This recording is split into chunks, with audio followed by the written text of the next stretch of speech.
What's the hardest thing to master in medical aesthetics? I know there are endless complex procedures and anatomy to understand, but actually what I think it is the mind of your patient, and particularly patient expectations. So that's what we're going to be covering today: how to get on the same page as your patient before you stick a needle into their precious face and puncture their complex psychology, because that's what it's all about.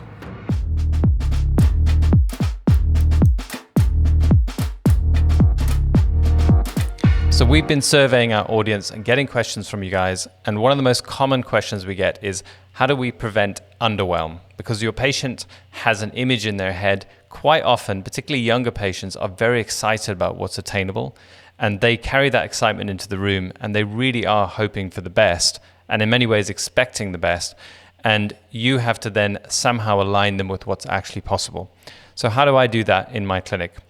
Well, the first thing to realize is many of the things your patients are actually saying, for example, showing you photographs or the way they move their lips, they're essentially trying to communicate a goal.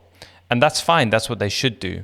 You need to take that goal on board, reflect it back to them, and then show them in your treatment plan the elements that you can and can't do.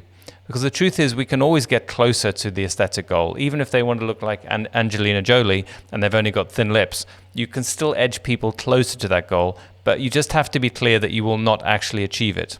Now, complete, blunt honesty is essential.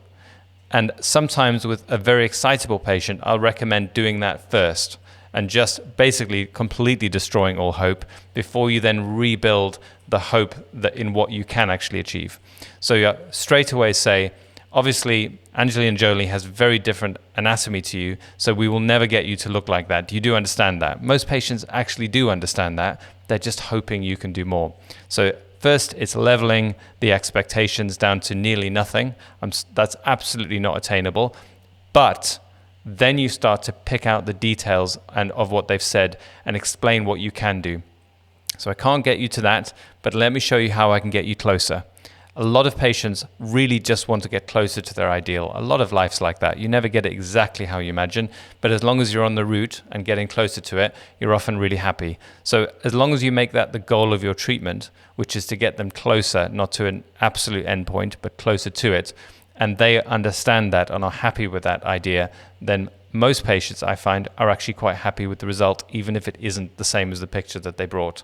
So essentially what I'm saying here is sell the journey towards the goal rather than actually achieving the full goal, and most people are thrilled with that approach. Here's a very common question. Many of my younger clients bring photos of Kylie Jenner and ask if they can look like her. And injectors ask, is it actually possible to achieve this result? Now I'll tell you what I do with Kylie Jenner. If someone asks me for a picture to look like her, is I will get one of the screen grabs out of their many videos that they do, where you can see that it's really not quite right, because there are many pictures where the dynamic image that you get from Kylie Jenner's face reveals that the filler or the product that's in there, it may be an implant, is actually causing other problems and distortions. And really what they're after is the airbrushed end result of tons of photography. So it's very important that you make people conscious that there's a lot of processing going on with people like Kylie Jenner that isn't about the needle and the filler. And they're asking you to create a result with just one element that is ignoring the who knows how many thousands or millions of dollars that go into creating these images that essentially are not even what they look like. It's very important to ground them in reality. So find the worst looking picture you can find of them and make sure that they are conscious that what they're pursuing is essentially a mirage. It's an illusion that you will never achieve with a needle. Having said that, remember that there is almost always something you can do to upgrade them. So I don't want to just destroy all hope and leave them miserable. I'm just grounding them before I actually teach them what I am capable of doing with my injections. And there's a lot of grounding in that whole process. I'm constantly saying what's not going to happen, not just what is going to happen. So hope that helps. Here's another great question. Lots of my patients are pushing me for more mils and I don't feel comfortable. What do I do? Well, first thing is, there is some congratulations for you that your patients do trust you to keep adding more. But remember, you've got to be in tune with what the patient's psychology is really after. So these people who ask for more when it's not actually suitable are still after some sort of change which they believe will make them better off. So we must understand what is that change that they're after. And I, over the years, have pieced together many of these drivers in patients. And what I do is essentially teach them about the drivers. One of the most interesting ones is just the novelty of having lip filler. If you've never had lip filler before, had a desire for it, and then got a good result, it can be a euphoric experience where you just want more of that newness. It feels amazing walking around shopping with your friends with these new lips, and everyone says they look great, and unfortunately, that feeling of newness does not last as long as the lip filler. So you end up in a situation where you still have a good result, but it's 6 months later, and you just want that excitement of having another procedure. I call it the new handbag feeling with my female clients, and I'll say, just be aware, it's not like a handbag. You're still carrying around the old one, and we can't put it down because there's nothing wrong with it, but I also can't retreat you so that you get that excitement. And what I might do after that is then explore other ideas for beauty and other things that they have perceived in themselves. And there may be other things I can do to help, or it may just be about reminding them that they've already got that. And maybe what they should do is look for that sense of novelty and excitement, which is a normal human need, in things that are more sustainable. It could just be about spending more on makeup, different color lipsticks, anything that will make them feel special, because that's part of what is exciting about being alive. And but I'm not going to do it with filler every time I meet them. So that's one thing I would do. Of course, you also have other people who are requesting for different reasons. So always try and explore and unpack what the motivations are for your patients. Sometimes they're onto something aesthetically that they aren't describing very well, because there are sometimes details in lips. You may have done a procedure, be happy with it, and there's some missing component that they're asking for. Maybe the proportion centrally is not quite as perfect as it could be. And you will meet a cohort of very artistic patients who are often very aware of the details, who are chasing a slightly better result that is actually attainable, but it's just not on your radar yet. I would say this is quite a small niche, but it's always worth paying attention to your patients and trying to get into their mind's eye to see what it is that they think is actually going to make them more beautiful. And then you need to validate that or not. You need to validate whether they're right or not. Is it actually going to make them beautiful? But of course, importantly, is it even attainable with injections?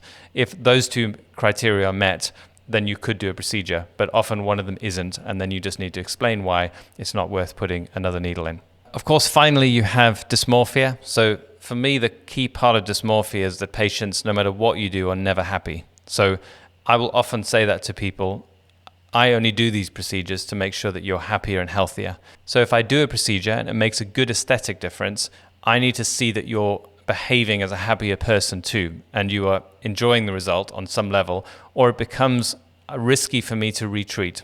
So anyone who gets a good result who then comes back unsatisfied, wanting more, I may have that conversation with them just to make them clear that the real purpose of these procedures is that they're living a happier life, not that they have got however many mils of filler in their lips. So I want to see evidence that they're getting happier with procedures, because what clinicians really don't want to do is treat patients who don't get happier, because that's not good for any of us. So I'm very clear about what the goal is, and that is another way that I will say no to patients. I'll also give you one more tip for saying no. A lot of patients have this idea that obviously it's a business, but that's all that we essentially care about. So it's quite nice for patients to hear you say point blank, I don't want to take your money for this. I don't think it's in your interests. And obviously, and what that basically makes them realize is that you're on their side, and the reasons that you're saying no are actually for their benefit. It's really important when you say no to a patient that they are very clear that you're doing it for their interests and not your interests. If you say things like, it's my reputation at the end of the day and I don't want people to think I've done this lip procedure on you, then you're making yourself an adversary to your patients. So I will only ever say no because I believe I'm acting in their best interest, which is the medical model. But this is also a much softer, more gentle way of rejecting a patient that doesn't end up in you getting a 1-star review.